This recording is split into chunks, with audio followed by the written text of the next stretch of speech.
Assalamualaikum warahmatullahi wabarakatuh. Perkenalkan, nama saya Okta Diniarti dari kelas B Indralaya. Di sini saya akan menampilkan video terkait materi sifat koligatif larutan. Selamat menyaksikan. Sebelum kita lebih lanjut membahas mengenai sifat koligatif larutan, kita harus mengetahui terlebih dahulu apa itu sifat koligatif larutan. Jadi, sifat koligatif larutan adalah sifat larutan yang tidak bergantung pada jenis dan ukuran zat terlarut, melainkan dia hanya bergantung pada jumlah partikel zat yang terlarut.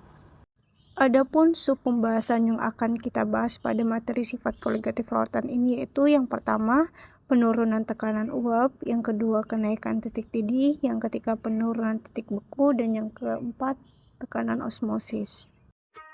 Pembahasan pertama yaitu mengenai penurunan tekanan uap. Sebelum kita mengetahui lebih dalam terkait penurunan tekanan uap, kita harus tahu dulu pengertian dari penguapan. Jadi, penguapan sendiri adalah proses lepasnya partikel-partikel cairan ke udara di atasnya dan berubah menjadi fasa gas atau uap. Banyaknya uap yang terbentuk di atas permukaan zat cair ini dinamakan dengan tekanan uap. Ketika partikel-partikel zat cair meninggalkan kelompoknya menjadi uap, di saat yang bersamaan uap tersebut akan kembali menjadi zat cair. Tekanan yang ditimbulkan pada saat terjadi kesetimbangan antara jumlah partikel zat cair menjadi uap dan jumlah uap menjadi zat cair, itulah yang disebut dengan tekanan uap jenuh. Dengan demikian, jumlah molekul pelarut yang berada dalam keadaan uap menjadi berkurang sehingga mengakibatkan penurunan tekanan uap larutan atau dilambangkan dengan delta P. Bila tekanan uap jenuh pelarut murni dinyatakan dengan P derajat dan tekanan uap larutan dinyatakan dengan P, maka didapatkanlah rumus sebagai berikut. Berdasarkan besarnya persamaan penurunan tekanan uap jenuh larutan atau delta P, maka persamaan di atas dapat ditulis sebagai berikut. 2. Kenaikan titik didih. Titik didih terjadi pada saat tekanan uap larutan sama dengan tekanan udara luar. Titik didih normal suatu cairan merupakan suhu pada saat tekanan uap sama dengan tekanan 1 atm. Misalnya, titik didih normal air adalah 100 derajat Celcius. Semakin rendah tekanan udara luar, maka semakin rendah pula titik didihnya, sehingga air lebih cepat mendidih di tekanan udara tinggi. Perbedaan menguap dan mendidih. Menguap 1. Perubahan wujud dari cair menjadi uap. Yang kedua, tidak di seluruh bagian air, dan yang terakhir terjadi pada suhu berapapun. Sedangkan mendidih 1. Naik dan pecahnya uap air ke permukaan air. 2. Terjadi di permukaan air. Terakhir terjadi pada titik didih tertentu. Semakin banyak partikel zat terlarut yang larut dalam pelarut, maka kenaikan titik didih larutan akan semakin besar, yang berakibat titik didih larutan akan semakin tinggi. Kenaikan suhu didih larutan dari suhu didih pelarut murninya disebut kenaikan titik didih larutan. Hubungan antara banyaknya partikel zat terlarut dengan nilai kenaikan titik didih larutan dinyatakan sebagai selisih antara titik didih larutan dengan titik didih pelarut murni, di mana dapat dinyatakan dengan rumus berikut. Kenaikan titik didih hanya bergantung pada konsentrasi atau jumlah partikel dalam larutan. Jadi, secara umum persamaan untuk menentukan perubahan titik didih sebanding dengan hasil kali molalitas dengan nilai Kb pelarut, di mana dapat dituliskan sebagai berikut.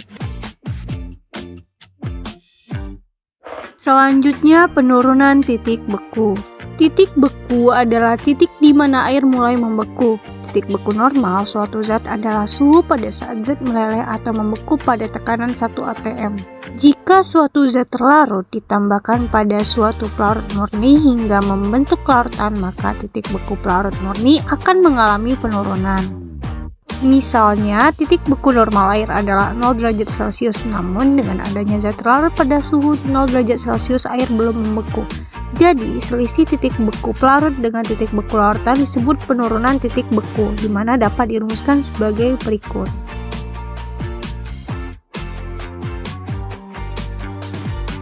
Penurunan titik beku yang disebabkan oleh 1 mol zat terlarut dalam 1000 gram zat pelarut dinamakan penurunan titik beku molal. Penurunan titik beku suatu larutan dengan molalitas tertentu dapat dinyatakan dengan persamaan berikut.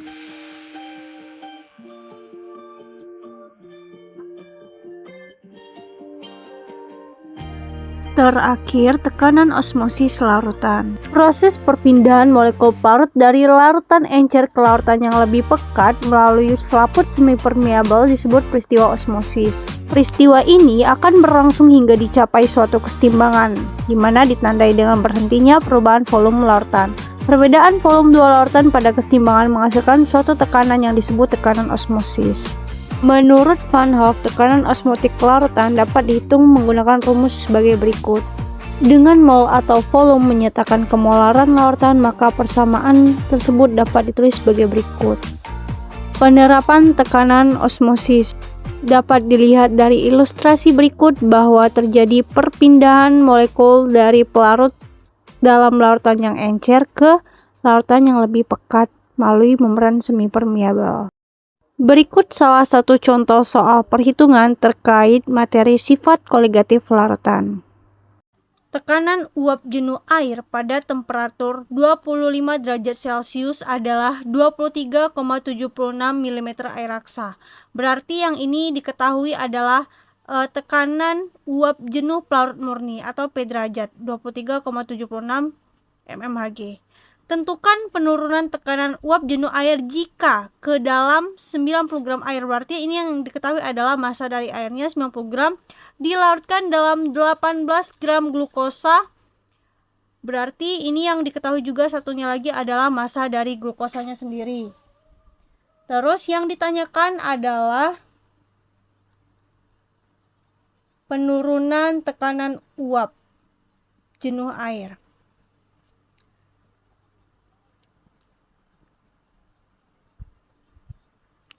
Nah,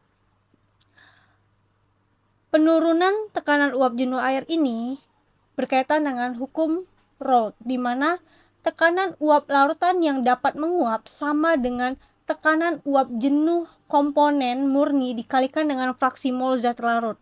Sebelum kita menentukan fraksi mol dari zat terlarutnya yaitu glukosa, kita harus mengetahui terlebih dahulu mol dari air dan glukosa.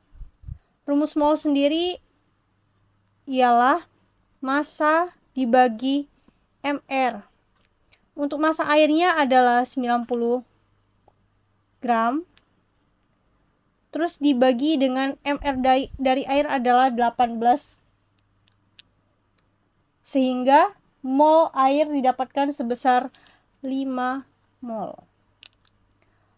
Untuk mol dari glukosa, masanya tadi adalah 18 gram, dibagi dengan mR-nya sebesar 180, sehingga mol yang didapatkan 0,1 mol.